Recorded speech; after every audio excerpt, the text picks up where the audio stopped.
नमस्कार दोस्तों, Kota career point channel में आप सभी का बहुत बहुत स्वागत है। मेरा नाम है Mahendra Singh Naruka, the faculty of social science. आज के इस वीडियो में मैं आपके साथ डिस्कस करने वाला हूं minerals and energy resources part 4। Part 4 में हम मेनली बात करेंगे कोल एंड पेट्रोलियम के बारे में, यानी कोयला और पेट्रोलियम पदार्थ जो भी हैं उनके बारे में। साथ ही हम चर्चा करेंगे कुछ स्टैटिस्टिक्स, कुछ टेबुलर डेटा है और कुछ मैप्स हैं जिनके माध्यम से हमारे जो टॉपिक हैं कोयला और पेट्रोलियम ये ज़्यादा क्लियर हो पाएंगे।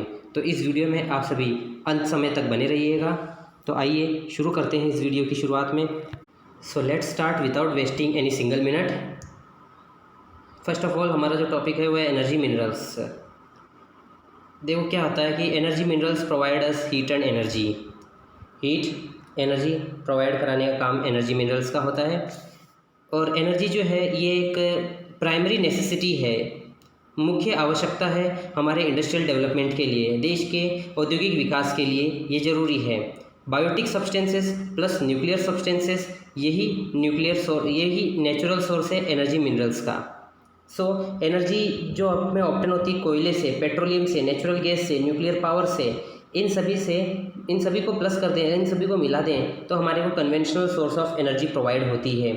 इन्हीं सभी से हमारे को conventional source of energy provide होती है। वंस अगेन मैं अपनी बात को रिपीट करता हूँ। Energy which is obtained from coal, petroleum, natural gas and nuclear energy in conventional form and it is used in various sectors. कौन कौन से सेक्टर्स हैं? इंडस्ट्री, एग्रीकल्चर, ट्रांसपोर्ट, हमारे डोमेस्टिक यूज़, घरेलू उपयोग के लिए। तो ये सारी की सारी चीज़ें जो है ये इसमें कन्वेंशनल सोर्स ऑफ एनर्जी में आ जाती है। In the right side of this slide आप यहाँ पर ऑब्जर्व करोगे एक पाई डायग्राम है। इस पाई डायग्राम में बताया क्या है कि एनर्जी प्रोडक्शन इन इंडिया कितना परसेंटेज है। सबसे पहले बात करें हम कोयले का, दैट इट इज़ 55.4% ये है। फिर इसके बाद में पेट्रोलियम की बात करें, पेट्रोलियम इज़ 28.7%, यानी कि कोयला और पेट्रोलियम इससे ज़्यादा से ज़्यादा बिजली प्रोड्यूस होती है, इससे ज़्यादा से ज़्यादा एनर्जी प्रोड्यूस की जाती है। फिर इसके बाद में नेचुरल गैस है। नेचुरल गैस बहुत ही कम है, इट गिव्स ओनली 7%, महज 7% की भागीदारी निभाता है एनर्जी प्रोड्यूस करने के मामले में। फिर है हाइड्रो इलेक्ट्रिसिटी। हाइड्रो इलेक्ट्रिसिटी का योगदान थोड़ा सा ज़्यादा है, it is 8%। Then next comes atomic energy. Atomic energy जो है ये अभी नए फेज़ में है, तो इसलिए इसका योगदान अभी जस्ट 1% है। फिर आगे हम बात करेंगे कोल के बारे में, कोयले के बारे में। सो एज़ यू नो कि भारत जो है थर्ड लार्जेस्ट प्रोड्यूसर है कोयले का। पहला कौन है? चाइना। दूसरा कौन है? United states of America. ये दोनों के बाद में भारत आता है थर्ड रैंक पर, जो कि थर्ड लार्जेस्ट प्रोड्यूसर है कोयले का। Coal was found for the first time in India in Raniganj. Raniganj West Bengal में है। This place is in West Bengal. तो पश्चिम बंगाल वाले क्षेत्र के अंदर ये जो जगह है वहाँ पर 1774 में पहली बार इसे माइन किया गया था, यानी कि पहली बार इसकी खुदाई की गई थी और कोयला प्राप्त किया गया था। After that its development started in 19th century and its discovery and excavation began to be done in other parts of the country. फिर इसके बाद में देश के विभिन्न हिस्सों में थोड़े थोड़े समय के बाद में दूसरे टेक्नोलॉजी के इस्तेमाल करने पर इसे प्राप्त किया गया था। भारत के अंदर जिस कोयले का हम इस्तेमाल करते हैं उसका क्लासिफिकेशन कार्बन कंटेंट के बेस पर किया जाता है। कार्बन कंटेंट के बेस पर इसका इस्तेमाल किया जाता है। तो इसमें सबसे बढ़िया क्वालिटी का आता है anthracite, it is about 80 to 90% carbon content. फिर आता है बिटुमिनस, जिसके अंदर है 40 से 80% का carbon content. Then comes lignite which has 40 to 55% carbon content. और सबसे लास्ट में आता है पीट, इसका लेस देन 40% कार्बन कंटेंट है, यानी कि 15 से 40% के बीच में ही इसके अंदर कार्बन कंटेंट पाया जाता है। तो ये जो है काफ़ी इम्पोर्टेंट है, आप इसे ज़रूर याद रखिएगा। एंथ्रासाइट 80 से 90%, बिटुमिनस 40 से 80%, लिग्नाइट 40 से 55 एंड क्या कहते हैं पीट लेस देन 40% कार्बन कंटेंट पाए जाते हैं। फिर बात करेंगे हम कि भारत के अंदर कोयले के कुल भंडार कितना प्रतिशत है। ये 98.5% है, लेकिन ख़ास बात यह है कि 99% भारत कोयले का उत्पादन करता है। ये कोयले का उत्पादन जो है ये गोंडवाना पीरियड सेडिमेंट्री रॉक्स वाले इलाके में किया जाता है। अब ये ज्योग्राफिकल टर्म है गोंडवाना पीरियड सेडिमेंट्री रॉक्स। क्या होता है गोंडवाना पीरियड? एक आज के कई हज़ारों वर्ष पूर्व गोंडवाना सुपर कॉन्टिनेंट हुआ करता था। उस गोंडवाना सुपर कॉन्टिनेंट का ही भाग है इंडिया। उस गोंडवाना सुपर कॉन्टिनेंट का भाग ही है ऑस्ट्रेलिया, सऊदी अरेबिया, पाकिस्तान और भी न जाने बहुत सारे देश। तो उन गोंडवाना आइलैंड, उन गोंडवाना कॉन्टिनेंट का टूटकर अलग होना और उस समय के दौरान सेडिमेंट्री रॉक्स का बनना, अवसादी चट्टानों का बनना, तो उनसे जो है उस समय के दौरान से ही कोयले का रिजर्व्स जो है भारत के अंदर पड़ने लग गया था और उसी का आज फ़ायदा हमारे को आज की पीढ़ी उठा रही है। तो इसके अंदर आप साधारण भाषा में समझ सकते हो कि कौन कौन सी वो जगह है जहाँ पर इनको प्रोड्यूस किया जाता है। तो वो जगह है Mahanadi valley region, Damodar valley region, Son valley, Godavari valley. Godavari valley में वर्धा रीजन भी है। तो ये सभी कोयले के प्रमुख भंडार हैं। इसके अलावा 5 नदी घाटियाँ और हैं, ब्राह्मणी, इंद्रावती, कोयल and others. Here bituminous coal is found in the form of thick layers of 10 to 30 metre, यानी कि 10 से 30 मीटर चौड़ी परत पे, मोटी परत पे बिटुमिनस प्रकार के कोयले पाए जाते हैं। वंस अगेन मैं अपनी बात रिपीट करता हूँ। 5 नदी घाटियाँ ब्राह्मणी, इंद्रावती और कोयल की 5 नदी घाटियों में बिटुमिनस कोयला पाया जाता है और ये पाया जाता है 10 से 30 मीटर की चौड़ी परत में। फिर इसके बाद बात करेंगे in India reserves of inferior quality of lignite और of tertiary period which was built around 15 to 60 lakh years ago. यानी कि भारत के अंदर लो क्वालिटी, इंफीरियर क्वालिटी का जो लिग्नाइट कोयला है वो टर्शियरी पीरियड में पाया गया था। टर्शियरी पीरियड में उसकी शुरुआत हुई थी, यानी कि आज से लगभग 15 से लेकर 60 लाख साल पहले उस साल उन पीरियड को कहा जाता है टर्शियरी पीरियड कहा जाता है उसे। टर्शियरी पीरियड वो होता है जिसमें थोड़ा बहुत डेवलपमेंट हो चुका था। तो टर्शियरी पीरियड के अंदर यानी कि आज से 15 से लेकर 60 लाख साल पहले उस समय पे इम्प्योर स्थिति में कोयला पाया गया था। तो साधारण भाषा में या सामान्य भाषा में इसे हम समझें तो वो जगह कहाँ पर है, वो टर्शियरी पीरियड वो 15 से 60 लाख साल पहले भारत की कौन से मॉडर्न डे कौन से प्लेसेस आते हैं। So here are the names of places: Assam, Meghalaya, Arunachal Pradesh, Himachal Pradesh, Nagaland और राजस्थान। इन इलाकों में पाया जाता है। फिर बात करेंगे हम राजस्थान में लिग्नाइट प्रकार का जो कोयला है वो लाइमस्टोन के साथ पाया जाता है, यानी कि चूने की चट्टानों के साथ पाया जाता है। ये पाया जाता है बाड़मेर में। बाड़मेर में कुछ प्लेसेस हैं जैसे कि कपूर्डी, जालिपा, गिरल, भाड़का, गुंगा तथा शिव। फिर पाया जाता है बीकानेर में। बीकानेर की महत्वपूर्ण जगहों के नाम हैं बरसिंगसर, पलाना, गुड्डा, बिटनौर। देन कम्स नागौर, हमारा होम डिस्ट्रिक्ट, जिसमें आता है मेड़ता, कसनऊ, कुचेरा, माता सुख। राजस्थान में लिग्नाइट के इस भंडार का उपयोग जो है वो लोकल थर्मल पावर स्टेशंस में किया जाता है, यानी कि स्थानीय थर्मल पावर स्टेशंस क्या होता है, जहाँ पर कोयले से बिजली का उत्पादन होता है, जहाँ पर कोयला as a main raw material use किया जाता है फॉर बिजली production. Is that clear? Okay, आगे हम बात करते हैं, कुछ स्टैटिस्टिक्स हैं। सबसे पहले हम टेबुलर डेटा की तरफ नज़र डालते हैं। तो coal production in India, left side में ईयर्स दे रखे हैं और राइट साइड में coal production in 10 lakh tons दे रखा है। यानी कि इसमें आप देख सकते हो कि 9 जीरो और आप ऐड कर सकते हो, अप्रोक्सीमेटली 9 जीरो और ऐड करोगे तब जाकर ये उतने क्वांटिटी में बदलेगा।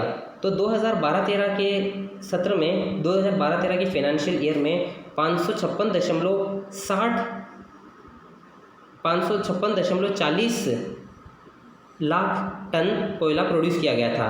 फिर इसके बाद में 2013-14 के दौरान जो है 565.77 मिलियन टन्स कोयला प्रोड्यूस किया गया।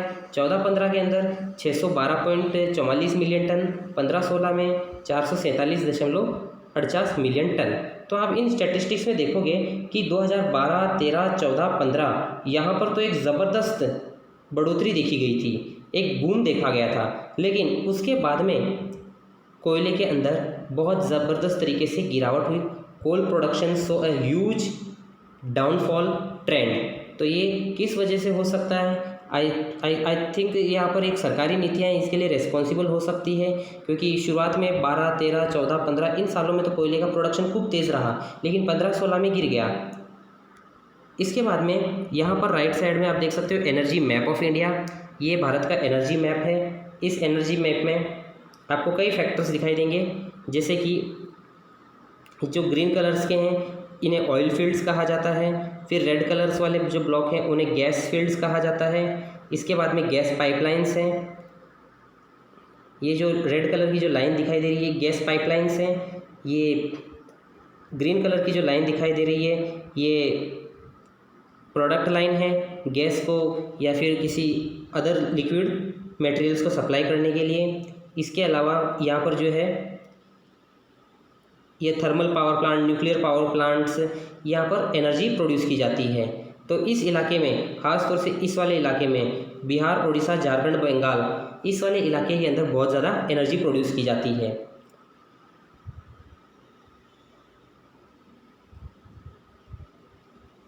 फिर है India's coal basins and fields. यहाँ पर आप देख सकते हो भारत की कोल बेसिन्स के बारे में जानकारी दे रखी है। तो सबसे पहले हम मेजर कोल बेल्ट्स के बारे में बात कर लेते हैं। ये जो नंबर 1 करके है ये दामोदर वैली है। यहाँ पर खूब कोयला प्रोड्यूस किया जाता है। फिर इसके बाद में नंबर 2 ये वाला जो है ये कोयल वैली है, कोयल घाटी है। फिर इसके बाद में नंबर 3 पर यहाँ पर है सोन वैली, नंबर 4 पर है महानदी वैली। फिर इधर नंबर 5 पर है गोदावरी वैली। गोदावरी वैली जो है ये 2 पार्ट्स में सब डिवाइडेड है, Wardha valley and Singareni area.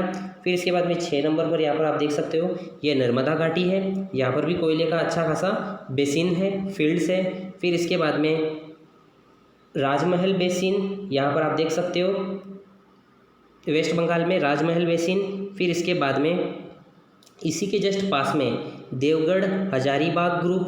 फिर इसके बाद में यहाँ पर सिक्किम के अंदर दार्जिलिंग एंड अरुणाचल प्रदेश ये कोल बेसिन है। फिर इसके बाद में यहाँ पर जहाँ पर नंबर 10 करके लिखा गया है ये गारो हिल्स है। फिर इसके बाद में यहाँ पर है 11 नंबर जो लिखा हुआ है खासी जयंती हिल्स है। फिर इसके बाद यहाँ 12 नंबर जो दे रखा है ये है मिकिर हिल्स। इसके साथ जम्मू कश्मीर साइड में हम चलते हैं तो यहाँ पर आपको देखने को मिलेगा, यहाँ पर भी एक कोल बेसिन है जम्मू एंड कश्मीर करके। फिर इसके बाद में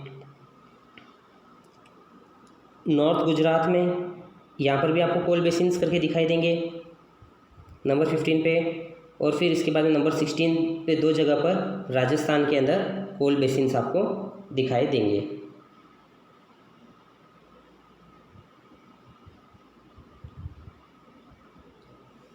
then comes tabular data reserve production and distribution of coal in India.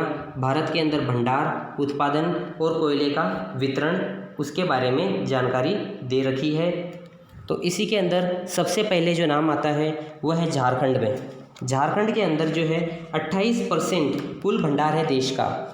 28% जो है 28% कुल भंडार है देश भर का और 22% प्रोडक्शन होता है, यानी कि पूरे भंडार का पूरा उत्पादन नहीं किया जाता। पाया 28% जाता है लेकिन बनाया 22% ही जाता है। इसके अंदर जो रीजन्स हैं वो है झारिया, बोकारो, राजमहल, देवगढ़ और डाल्टनगंज। फिर आप बात करते हैं हम उड़ीसा की।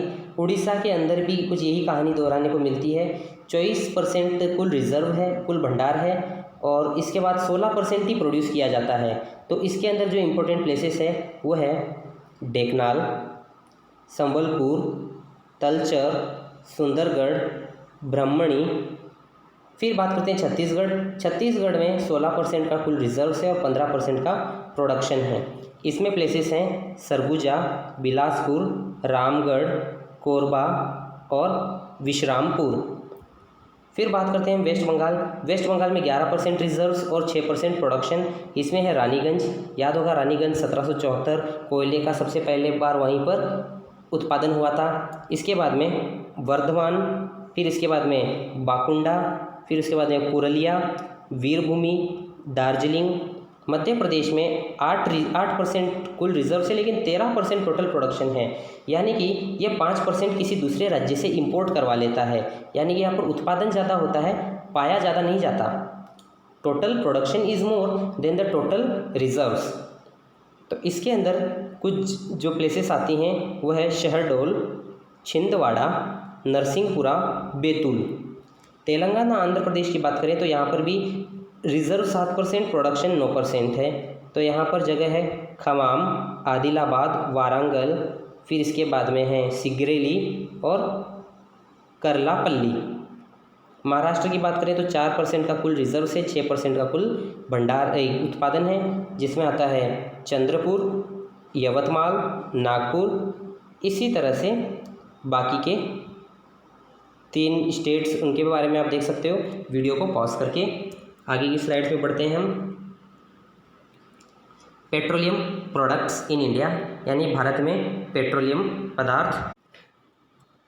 पेट्रोलियम प्रोडक्ट्स जो है भारत के अंदर सेडिमेंट्री चट्टानों में 17.2 लाख स्क्वायर किलोमीटर के बहुत ही विस्तृत इलाके में स्पंज के रूप में पाया जाता है, स्पंजी मटेरियल के रूप में पाया जाता है।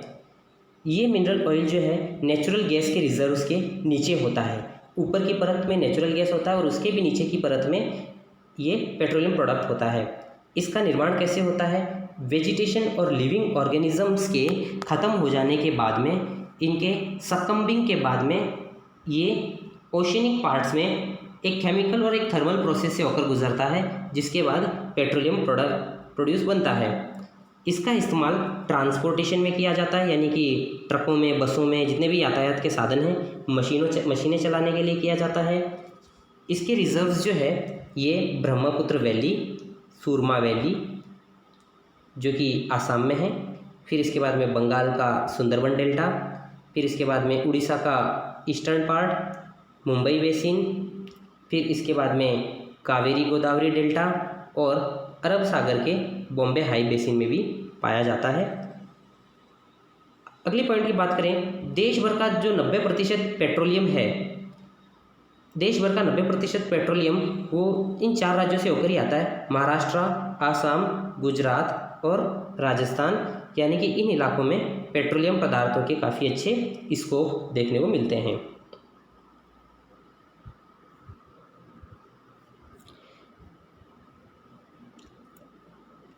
जब पेट्रोलियम प्रोड्यूस हो जाता है तो उसको फिर ऑयल रिफाइनरीज के लिए, यानी कि आगे की प्रक्रिया के लिए भेजा जाता है।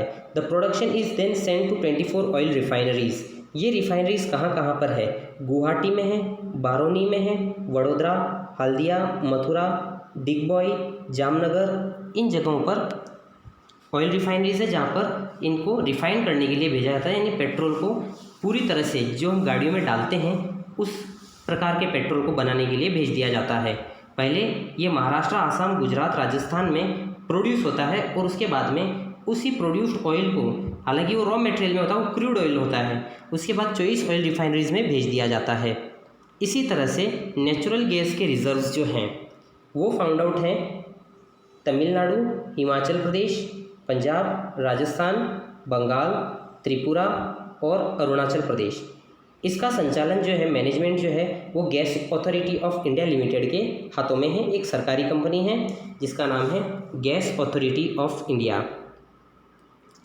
खास बात यह है कि ये कंपनी जो है टोटल नेचुरल गैस जो भी प्रोड्यूस करती है उसका इस्तेमाल इलेक्ट्रिक प्रोडक्शन में 38% के लिए करती है, फर्टिलाइज़र प्रोडक्शन में 33% और डोमेस्टिक अदर इंडस्ट्रीज़ 29% के लिए करती है।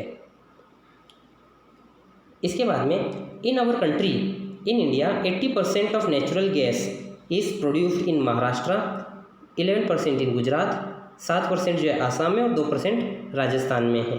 ये नेचुरल गैस का अलग अलग स्टेट्स के द्वारा पार्टिसिपेशन है। इसके बाद में हम बात करते हैं राजस्थान के कुछ इम्पोर्टेंट डिस्ट्रिक्ट्स और उन डिस्ट्रिक्ट्स के अंदर प्लेसेस के बारे में जहाँ से इन्हें पाया जाता है। राजस्थान के अंदर 12 गैस रिजर्व्स हैं, 12 गैस भंडार हैं। तो इन 12 ब्लॉक्स में सबसे पहले नाम आता है जैसलमेर ब्लॉक, फिर इसके बाद में जैसलमेर ब्लॉक के बाद में अगला नाम आता है बाड़मेर, बीकानेर, श्रीगंगानगर डिस्ट्रिक्ट्स इन जगहों पर पाया जाता है, जिसमें जैसलमेर ब्लॉक, सांचौर गुड़ा मालानी ब्लॉक ये काफ़ी ज़्यादा पॉपुलर है। इसके बाद हम बात करेंगे major regions of petroleum in India. भारत के अंदर पेट्रोलियम पदार्थ के प्रमुख क्षेत्र कौन कौन से हैं? तो इनमें सबसे पहला नाम आता है आसाम राज्य का, जिसके अंदर डिगबॉय, लखीमपुर, हंसापुर, फिर है बदरपुर, मसीमपुर, पथरिया, नाहरकाटिया, उगरीगंज, मोरेन। गुजरात की बात करें तो अंकलेश्वर क्षेत्र है, लुनेल क्षेत्र है, फिर इसके बाद में कलोल, महसाना और उसके बाद में अलिया बेट आइलैंड इन रीजन में पाया जाता है। महाराष्ट्र की बात करें तो Bombay High in Arabian sea and Vasai offshore region, यानी वसाई अपतटीय क्षेत्र होता है। राजस्थान में बीकानेर, जैसलमेर, बाड़मेर। आंध्र प्रदेश की बात करें तो इसके अंदर केलालूर, फिर इसके बाद में अमलापुरम। ये जो है केलालूर और अमलापुरम इन गोदावरी बेसिन। तमिलनाडु की बात करें तो मदनम कोस्ट, नागपिट्टम और कोविकोलम कोस्ट में पाया जाता है। ये इंडिया का मैप है जो ये बताता है कि कितना प्रतिशत और कि किस किस इलाकों में पेट्रोलियम प्रोडक्शन है, कितने इलाकों में पेट्रोलियम प्रोडक्शन हो सकता है। इसके बारे में आप यहाँ पर आसानी से मैप में समझ सकते हैं। तो ये जो रीजन है यहाँ पर येलो कलर वाला, ये जितना भी येलो कलर में कर रखा जो इलाका है, ये जो है मेजर जो है ऑयल प्रोडक्शन एरियाज़ है। यहाँ पर पेट्रोलियम प्रोडक्शन ज़्यादा यहाँ पर किया जाता है। फिर इसके बाद में जो ग्रीन कलर वाला एरिया से आप जो देख रहे हो, यहाँ पर ठीक ठाक क्वांटिटी में ऑयल गैस प्रोड्यूस किया जाता है। येलो कलर रीजन वाला जो है ये प्रायोरिटी में 3rd रैंक पर आ जाता है। तो आप इस वीडियो को यहाँ पर पॉज करके देख सकते हो कैटेगरी वाइज किस तरीके से कितना यहाँ पर प्रोडक्शन होता है। This is the end of this video. Thank you for watching this video. Have a nice day.